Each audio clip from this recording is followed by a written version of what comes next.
Hi there, sunshine.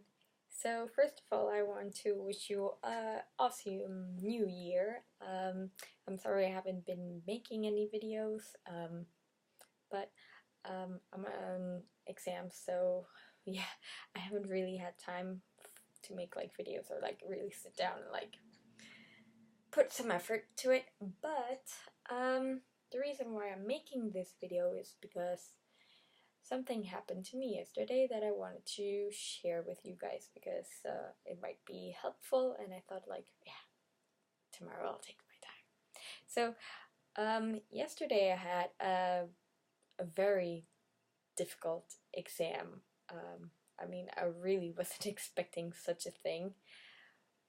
So I don't know if you've like done like any, or if you're like me that started like looking like all the traits that people with eating disorders normally have, and one of those is actually being a perfectionist.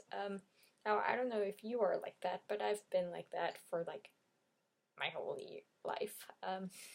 Yeah, and so yeah, so yesterday I get out of my exam and I didn't feel good about it. I was like, I'm such a failure, and I mean, I just felt like so bad. And I just called my mom, like almost crying. And then I was like, I just don't want to know anything about life. And it was sort of like a moment of like going like back into like a gray, under a gray cloud. And then I remember like my mind, I mean, it was sort of like my exam was I had it at 4 p.m. and I finished like at 7, so I had to like have dinner or something, and I was just on my way to take my transportation back to my place, and I was like, I don't want to know anything about life. Like, I know I have to eat something, but I don't care. I really do not care. I don't want to eat. I don't want to do anything. Felt just like so bad, and I was sort of like already like punishing myself. But it was sort of like that moment I was like, no, do not think like that. I mean, okay, it's okay if it didn't go well, which is hard for me to say to myself. I mean, um, I know I'm really like strict with myself. Like, I put the bar really high, because I don't expect anything less from myself.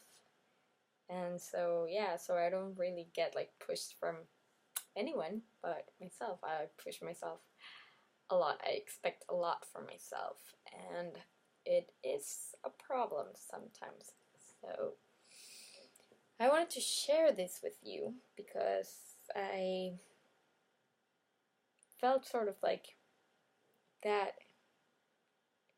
it kind of brought me back to my days of like eating disorder, and I actually remember that once I was having like a really bad day, and I was like, I just don't want to eat. I don't want to know anything about life. I really like, I do not deserve, like, yeah, like that. I do not deserve being happy. I'm like a failure, and failures aren't happy. So one day that I was thinking about that, I actually wrote why, um, or the moments where this voice of like, yeah, you're a failure, so yeah, you shouldn't eat, or yeah, like you don't deserve to be happy, uh, crept into like my thoughts. Yeah, so I wrote it down, and maybe you should try to analyze it yourself if you ever feel like there's a situation particularly that brings such like voices with like a megaphone, like, yeah, you do not deserve to be happy. Anyway, so I'm gonna sort of like share my list with you. Okay, so I called my eating disorder Nadia.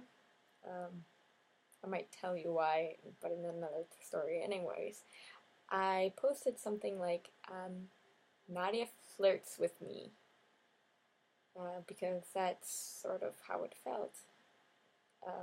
So, Nadia flirts with me when I feel lonely, when things don't go as I expected, when I see,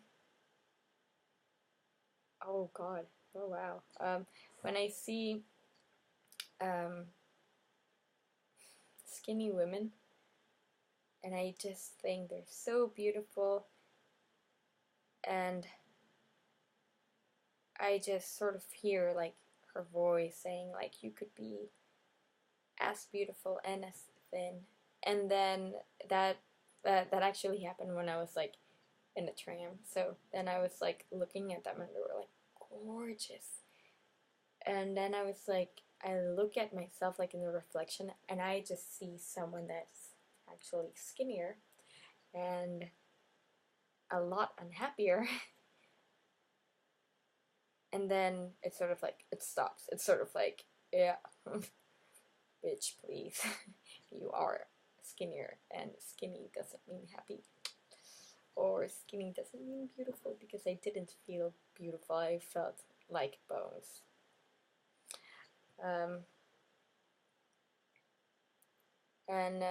But I did realize that it was like I would mainly hear my eating disorder when things weren't good, which is obviously, I mean, sort of like you're in your weak spot, and then that's when it's gonna like start creeping in like it's strongest.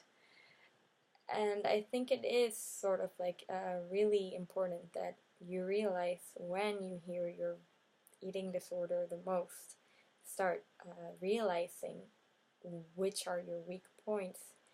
Because what I do now, like whenever I feel lonely and I start feeling like that, instead of using my eating or not eating, my eating pattern then, as a way to cope, or as a way to sort of like discharge all my emotions, I now call people.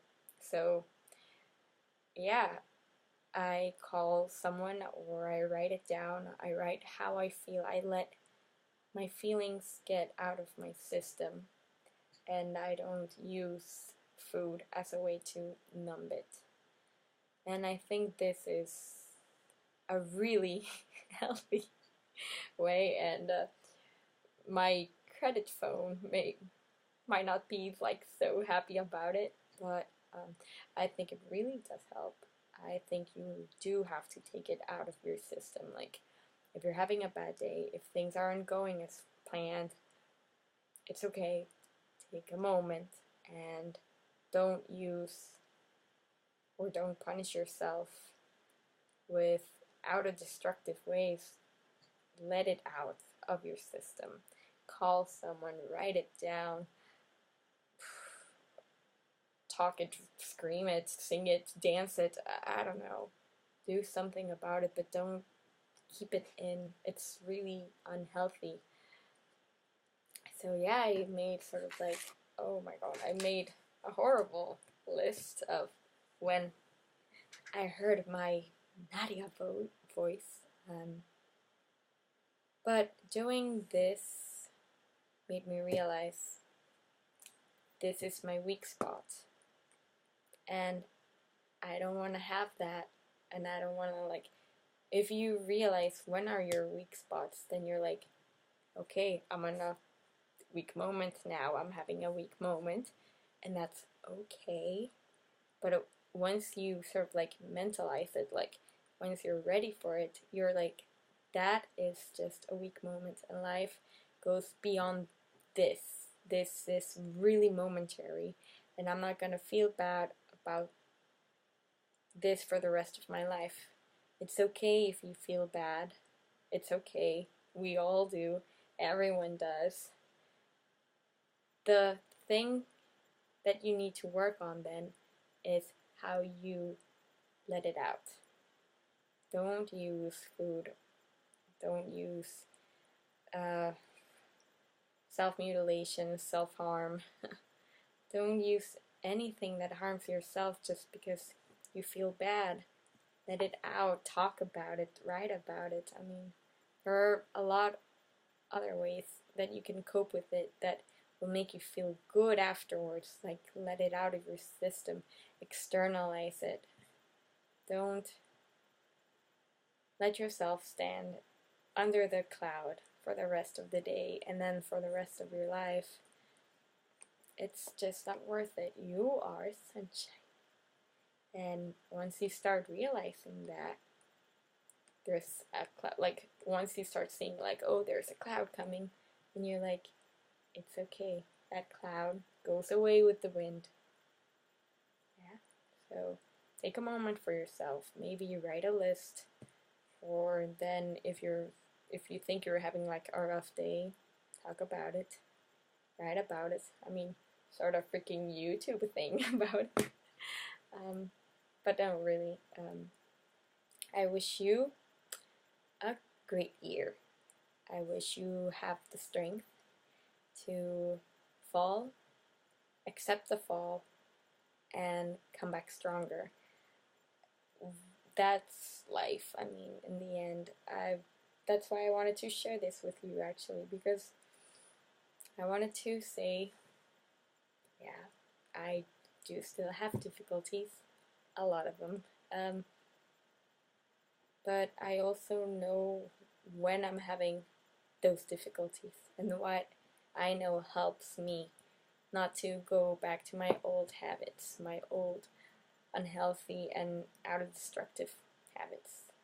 I now see another outlet for my emotions, for the way I feel, if I feel really bad, or even when I feel really awesome.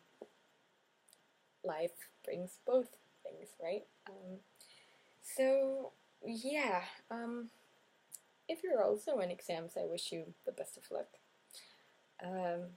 If you're not in exams, you lucky bastard. See you next time, sunshine. Mwah. Keep it strong.